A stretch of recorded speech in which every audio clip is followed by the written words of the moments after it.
Olá, senhoras e senhores, é sempre um prazer estar aqui de volta em mais um programa Prova Final. Esse que é uma parceria da Rede LFG com a TV Justiça, em que nós trazemos aqui alguns temas pertinentes ao direito do trabalho, eu especificamente no que diz respeito ao direito do trabalho, falando para vocês sobre alguns temas de OAB e também do cotidiano.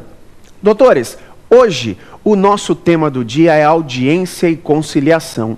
Eu sou o professor André Luiz Paz de Almeida e, como vocês sabem, o nosso programa é dividido em 3 partes. Na nossa primeira parte, nós vamos falar sobre o tema do dia, que, repito, hoje é audiência e conciliação.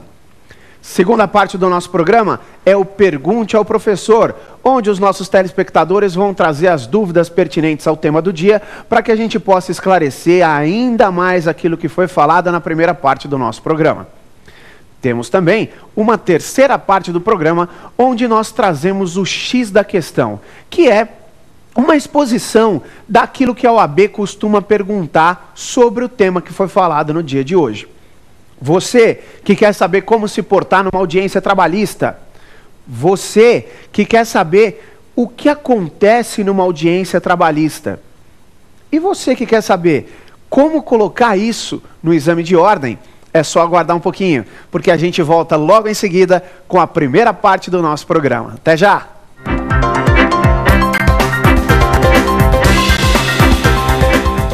Estamos de volta, como prometido, com a primeira parte do nosso programa Prova Final, onde nós vamos trazer o tema do dia. E hoje, doutores, o tema do dia é audiência e conciliação. Audiência e conciliação. É esse o tema do dia no nosso programa hoje.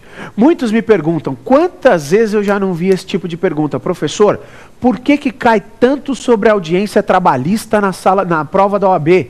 Por que cai tanto na audiência trabalhista em concurso público? Cai e tem que cair. Eu não tenho dúvida que isso tem que cair, doutores, porque o procedimento da nossa audiência trabalhista é totalmente diferente. O advogado tem que saber se portar numa audiência trabalhista. Ele tem que saber o que pode acontecer dentro dessa audiência trabalhista. O empregado também, o reclamante, o reclamado. E é sobre isso que nós vamos falar hoje. Primeira coisa importante. Na verdade, a audiência trabalhista ela já começa peculiar, porque ela é obrigatória. No processo do trabalho tem que ter audiência. Isso decorre de um dos princípios processuais trabalhistas, que é o princípio processual da conciliação. Esse princípio processual da conciliação, doutores, ele denota a obrigatoriedade da tentativa de conciliação entre as partes. Isso é indispensável. E olha, teve muita gente que quando a emenda 45 alterou a competência da Justiça do Trabalho, falou que a obrigatoriedade da tentativa de conciliação tinha acabado. Eu explico por quê. É que a antiga redação do artigo 114 da Constituição Federal falava assim: compete à Justiça do Trabalho conciliar e julgar. Ou seja, o princípio da conciliação estava elevado em nível constitucional. O que acontece é que a atual redação do artigo 114, trazida pela emenda constitucional 45, não fala mais isso. Fala lá, compete à Justiça do Trabalho processar e julgar. Isso levou alguns juslaboralistas a entender que a tentativa de conciliação não era mais obrigatória. Ah, não é verdade. Não podemos entender isso assim, não. E eu explico por quê. São vários os dispositivos seletistas que trazem sobre a obrigatoriedade da tentativa de conciliação. Não é só porque a Constituição não fala mais dessa obrigatoriedade que não existe mais isso no processo do trabalho. Porque, doutores, o artigo 846 fala que tem que tentar a conciliação antes do reclamado entregar a defesa. O 847, que fala da própria contestação, também fala isso. O artigo 850 fala que após as razões finais e antes da prolação da sentença, o juiz tem que renovar a tentativa de conciliação, a proposta de conciliação. Mas tem um artigo ainda mais claro acerca disso, ainda mais nítido, ainda mais flagrante acerca disso. O artigo 764 da CLT. O artigo 764 da CLT traz uma redação que fala exatamente assim. Exatamente assim. os dissídios individuais ou coletivos submetidos à apreciação da Justiça do Trabalho serão sempre sujeitos à conciliação. Ora, doutores, qual é o melhor momento para se tentar conciliar? Quando uma parte está olhando na cara da outra. Quando que isso acontece? Na audiência. E é por isso que a nossa audiência é obrigatória. Justamente por isso, em razão desta conciliação. Pela CLT, a audiência é una. Audiência única quer dizer, inclusive, audiência una quer dizer audiência única. Ou seja, temos outro princípio processual trabalhista intimamente ligado a isso, que é o princípio da concentração. O princípio da concentração denota: todos os atos trabalhistas serão concentrados em uma única audiência. É bem verdade que muitas vezes isso não é possível. Principalmente em grandes centros urbanos, a gente analisa e verifica a impossibilidade do juiz ter todos os atos numa única audiência. Daí que muitas vezes o juiz opta por dividi-las. Quando ele opta por dividir a audiência, que, repito, pela CLT em princípio é única, ele divide, via de regra, em 3. Chama de audiência inicial, audiência de instrução e, por fim, a audiência de julgamento. A audiência inicial é onde ocorre só a tentativa de conciliação entre as partes. Não tendo conciliação, o reclamado entrega a sua defesa, as partes, via de regra, já saem intimadas para a audiência seguinte, que será de instrução. Nesta audiência de instrução, ocorre todo o colhimento de provas. Provas técnicas, provas periciais, depoimentos pessoais, oitiva de testemunha, tudo rola lá na audiência de instrução.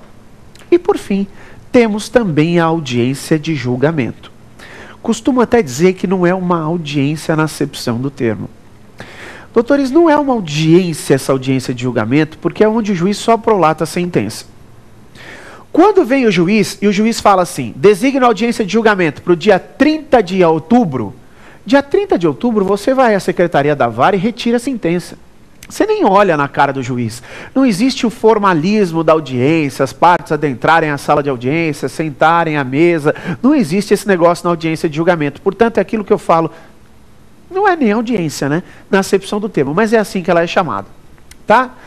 Doutores, tem muita gente que fala para mim: professor André, existe prazo para entregar contestação no processo do trabalho? Não. Diferente do que ocorre no processo civil, onde você tem um prazo específico para entregar a contestação lá, para protocolizar a contestação, nossa contestação não é protocolizada. A contestação, como diz o artigo 847, é entregue em audiência. Portanto, você efetivamente tem que entregar a contestação em audiência. Mas tem um prazo para você receber a notificação. Explico melhor. Doutores, como a audiência trabalhista, em regra, legalmente é única, é claro que não seria justo você receber uma notificação para comparecer à audiência para se defender e a audiência é amanhã. Como assim, André? Por que não seria justo? Ora, doutores, não seria justo porque eu tenho obrigatoriamente que preparar minha defesa, colacionar documentos, muitas vezes designar preposto, muitas vezes contratar advogado, chamar minhas testemunhas. Eu tenho que ter um espaço de tempo, um lapso de tempo, um interregno de tempo justificável para isso. Qual é este lapso, este interregno de tempo? Artigo 841 da CLT, 5 dias. O 841 da CLT fala que você tem até 5 dias, você deve receber a notificação com até 5 dias de antecedência da audiência. Tá? Pelo menos 5 dias de antecedência. Pelo menos 5 dias de antecedência da audiência. Doutores, a pergunta agora é a seguinte: as partes podem ser substituídas em audiência? A pergunta mais específica, num primeiro momento, o reclamante pode ser substituído em audiência? Pode sim. Não há dúvida que pode. O reclamante pode ser substituído em audiência. O que acontece, doutores, é que o reclamante pode ser substituído, mas esse substituto